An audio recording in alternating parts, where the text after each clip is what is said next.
కోల్కతాలో వైద్యురాలి దారుణానికి నిరసనగా నిర్మల్లో ప్రభుత్వ ప్రైవేటు వైద్యులు ధర్నాకు దిగారు. ఓపీ సేవలను నిలిపివేసి నిరసన తెలిపారు.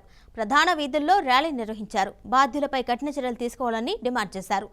నిందితులు ఎంతటి వారైనా ఉపేక్షించవద్దని ఐఎంఏ సంఘ నాయకులు డాక్టర్ ప్రమోద్ చంద్రారెడ్డి హితవు పలికారు.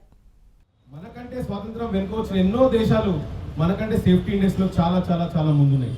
మనం మాత్రం ఇంకా ఎక్కడో వెనుకబడే ఉన్నాం.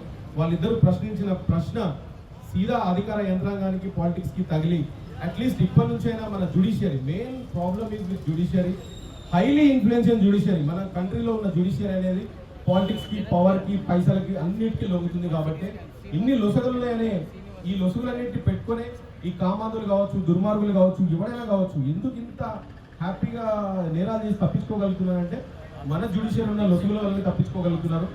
When our judiciary become strong, మనకంటే స్వాతంత్రం వెనుకొచ్చిన దేశాల్లాగా మనలో కూడా ఎప్పుడైతే ఇన్ఫ్లుయెన్స్ లేకుండా చట్టాలు నిర్మించబడతాయో, ఎప్పుడైతే ఇన్ఫ్లుయెన్స్ లేకుండా జ్యుడిషియరీ స్ట్రాంగ్ అవుతుందో అప్పుడు ఇట్లాంటి దారుణాలు ఆగుతాయి. ఇందాక వారు అనన్య గారు ప్రశ్నించింది, ఒంటరిగా ఆడపిల్ల ఎప్పుడైతే తిరుగుతుంది, అది ఎవరు అన్నారు? మన జాతిపితగా మనం గౌరవించే గాంధీ మహాత్ముడే అన్నాడు, ఒంటరిగా ఆడపిల్ల అర్ధరాత్రి తిరిగినప్పుడే స్వాతంత్రం అని. సో తిరగలేని పరిస్థితులు ఉన్నాం కాబట్టి నిజంగానే మనకు స్వాతంత్రం రాలేదని అనుకోవాలి.